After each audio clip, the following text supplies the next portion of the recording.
Hello, my name is Jody McKenzie with Champion Solutions Group, and today we're going to discuss setting up IBM Bigfix remote control. Remote control enables you to take control of machines in your environment. They allow you to take control of machines on different network segments, and it also allows you to take control of endpoints managed by the DMZ that aren't directly attached to the VPN.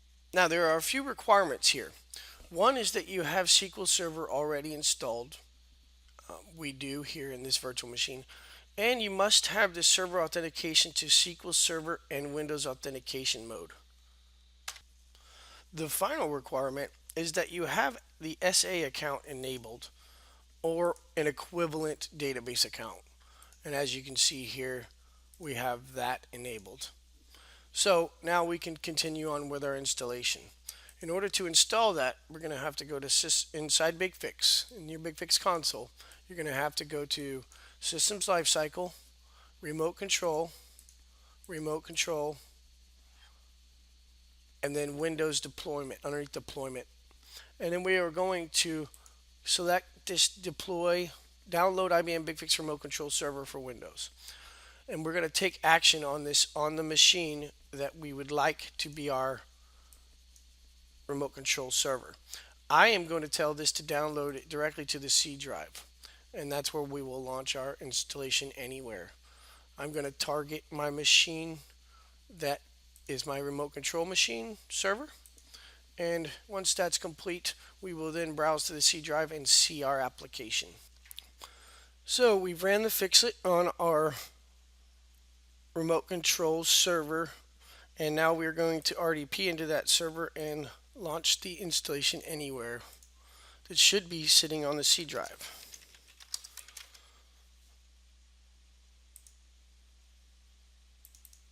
And it is, as we expect. So we're just going to right click and run as administrator.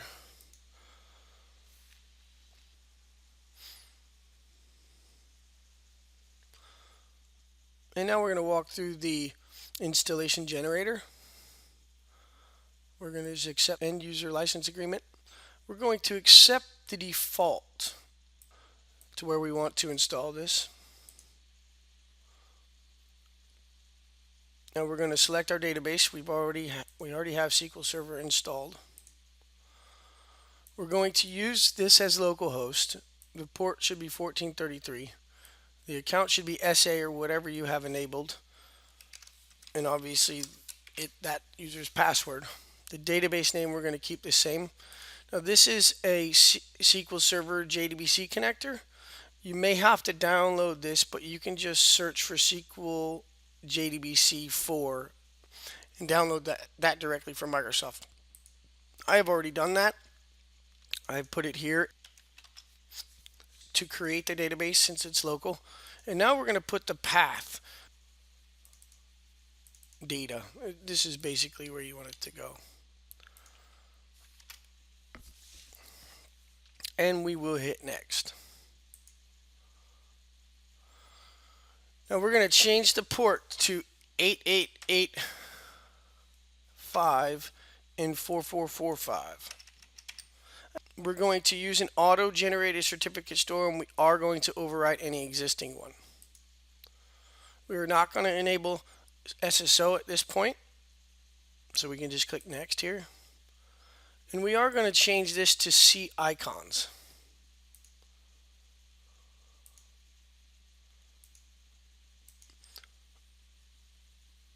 And then hit next. It's going to give us a summary, and we'll just hit install and wait for it to finish.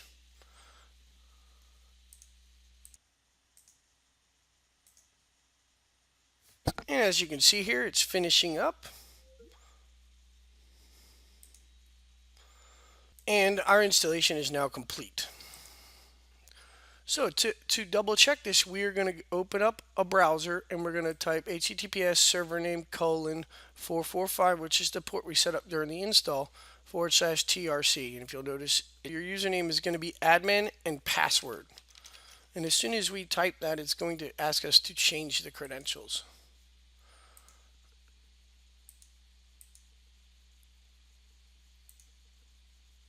And our current password is password.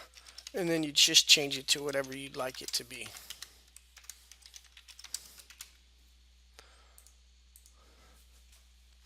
And as you see here, now we have completely set up and installed IBM Bigfix remote control. Please stay tuned for my next video on configuring IBM Bigfix remote control.